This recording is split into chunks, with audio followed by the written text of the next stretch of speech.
अप्रमेयो हृषीकेशः पद्मनाभो मरप्रभुः विश्वकर्मा मनुस्त्वष्टास्तविष्ठस्थविरो ध्रुवः. अप्रमेय अ लाडविरेक अवर पचा आघात. अप्रमेय ऋषिकेशः ऋषी शी दीर्घ म्हणायचा ष षटकोनातला आणि ऋषिकेशः विसर्गाचा अर्धा उच्चार करायचा. पद्मनाभो प लाडविरेक भो लांबवायचा. पद्मनाभो मरप्रभुः. विश्वकर्मा वी लाडविरेक क लाडविरेक.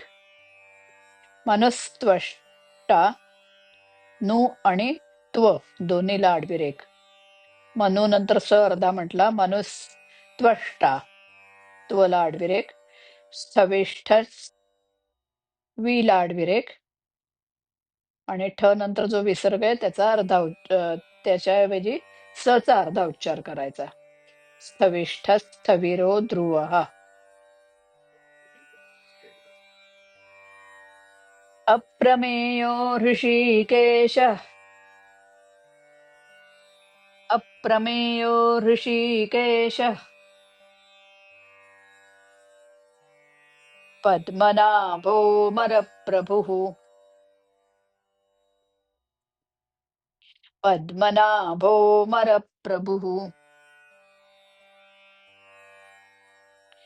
अप्रमेयो हृषीकेशः पद्मनाभो मरप्रभुः.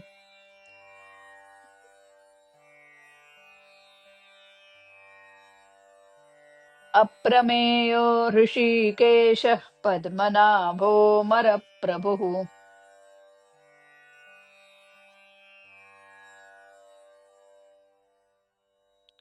विश्वकर्मा मनुस्त्वष्टा विश्वकर्मा मनुस्त्वष्टा स्थविष्ठस्थविरो ध्रुवः स्थविष्ठस्थविरो ध्रुवः.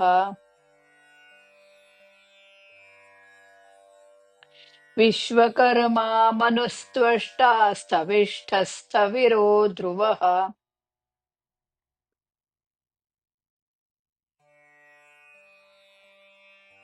विश्वकर्मा मनुस्त्वष्टा स्थविष्ठस्थविरो ध्रुवः.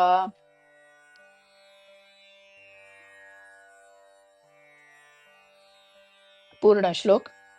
अप्रमेयो हृषीकेशः पद्मनाभो मरप्रभुः विश्वकर्मा मनुस्त्वष्टा स्थविष्ठस्थविरो ध्रुवः.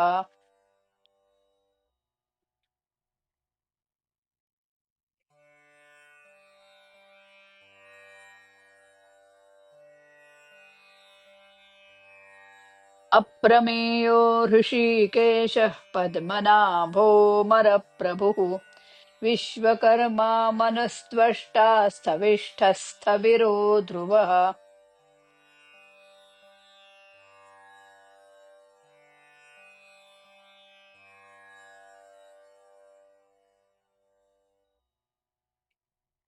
आता पुढे 3 वेळा हा श्लोक तुम्ही म्हणा. आणि आता दरवेळेलाच असं अप्रमेय ऋषिकेश म्हणजे एक चरण सांगते मी 2 वेळा, तो तुम्ही 3 वेळा म्हणायचंय. नंतर त्याच्या पुढचा चरण पण मी 2 वेळा सांगते, तुम्ही 3 वेळा म्हणायचंय. पूर्ण ओळ सांगते 2 वेळा, ती पुढे 3 वेळा म्हणायची. म्हणजे एकूण 5 वेळा तुमचं म्हणणं झालं पाहिजे. तसंच दुसरी ओळ आणि मग पूर्ण श्लोक मी 2 वेळा सांगते आणि पुढे तुम्ही 3 वेळा म्हणायचंय. असं प्रत्येक चरण, ओळ आणि पूर्ण श्लोक असं 5-5 वेळा झालं पाहिजे.